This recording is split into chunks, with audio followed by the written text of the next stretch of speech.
right, so this evening, we're out here in the fur shed, and today's December 1st, and I was just going to share with you a little bit of encouragement for the beginning of Christmas season, as well as a little bit of history that me and my husband learned. We looked this up earlier today, and I want to share it with you because I think it really ties in with the beginning of our Christmas season. So it's really interesting and amazing. So, first of all, here on our farm, the day after Thanksgiving and that weekend, we always start our Christmas decorating. We just love it.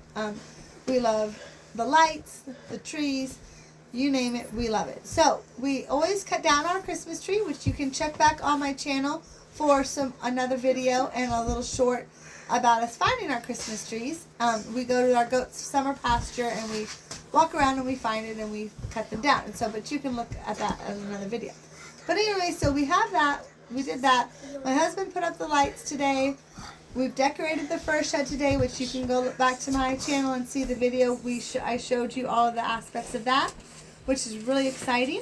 And we are working on the house as we speak. That will take a little longer. But anyway, so let me tell you first off with my story that we found out, a little bit of history. So, okay, so I think it was in about the 1500s, okay? Probably maybe even early 1600s. You know, I don't know what you might not know, but there was a man named Martin Luther. And he was actually the father of the Protestant Reformation with the churches, okay? So back a long time ago. So this story is about him and his family. Now, he had 6 children. So now I read this, so I'm just going to kind of paraphrase this. So you can look this up, of course, if you want more details on it.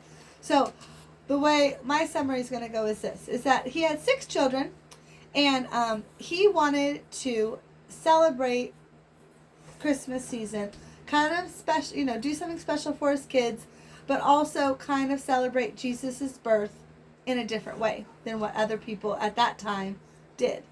So he always would walk like in the starlight by his house in the evening and the night, and there was a whole bunch of evergreen trees, it said. And he loved how they looked, glistening in the starlight with the snow on them. Okay? Of course, it's winter, right?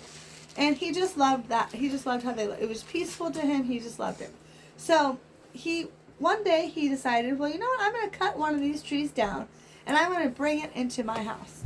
Because, of course, everybody knows in the wintertime, you know, of course, most all plants, of course, besides what I'm talking about right now, the evergreens, you know, they all go dormant, right? They die off, or they are, you know, they need to be dormant for the winter, right? So, but an evergreen tree, of course, stays green, right? Always. So even in the winter. So he cut down an evergreen tree. He brought it into the house. He wanted it to stand in their house to be. He wanted the tree to stand there as an evergreen tree that would be evergreen, right? Even in the winter, to be a reminder to his children that even though the world was dark and weighted down with sin, God had sent his one and only Son, which is Jesus Christ, to be the everlasting life and light to a dark and lost world. So he wanted that to be a reminder in his home for his children.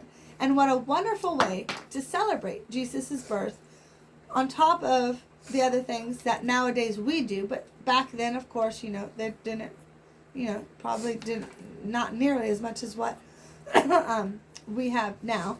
So, you know, he was really wanting a special way to mark that. So he did that. So he got that tree, he put it in his house, and he would explain, and he explained to his children when he sat them down and he had this tree like this, right? He had this tree in his house, and he explained to his children that the evergreen tree is green even in the winter, right? That is why they're called evergreen trees. They are green even when other things are dying off. So the evergreen tree is green, like I said, even in winter, and also everything else is dying off, but the evergreen tree is still green. That is, and he explained this to his children by saying that it is just like our faith in Jesus. Our faith stays green and alive even during sorrow and despair, or even when bad things around us are happening. The world is dying. The world is still weighted down by sin, the lost world. But guess what? Our faith in Jesus is still green, just like the evergreen tree. So that is such a great comparison, of course. And then also what he did was, then after his tree was in his house, he put candles in his tree. Because a long time ago, of course, we have lights nowadays. But in the beginning, a long time ago, they would put candles in their trees as the light. The reason, we will come to find out, is he put the candles in his trees, and he reminded his children that the candles were a reminder to us of the star that led the three wise, or not the three wise men, but led the wise men to Jesus when he was, when he was born. So, and that was actually probably the first decorated tree. Okay, and so like I said, so those candles, and for us nowadays, it could be the Christmas tree lights. This is a reminder to us of the star that led the wise men, like I said, to Jesus. Now, of course, we know though that they actually didn't go to him when he was born. The wise men didn't. It was when he was a little older, but the star still led him. He was about 2 years old when the wise men actually got to him. But anyways, they still followed the star. So that is what the light is for. So I think that that's really such a great story. I mean, it was true. It's history, right? And he did do this. And also, I want to just share with you a little closing here, which would be, so please remember this Christmas season, when you are decorating your Christmas trees in your home, or you see a Christmas tree decorated, remember about the first Christmas, when God's everlasting love toward us was shown when he sent his one and only Son to be born to a dark, lost world, and to bring us everlasting life and light. To us who have everlasting faith and love in him. And Jesus was, is, and always will be the only life and our only light. He told us in John 14:6, I am the way, the truth, and the life. No man cometh unto the Father but by me. So please remember that. Keep him in your heart as number one during this Christmas season.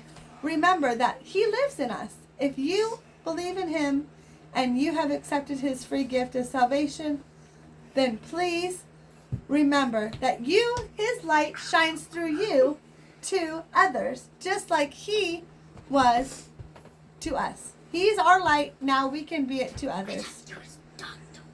Thanks for watching. Have a great night. Bye. Bye.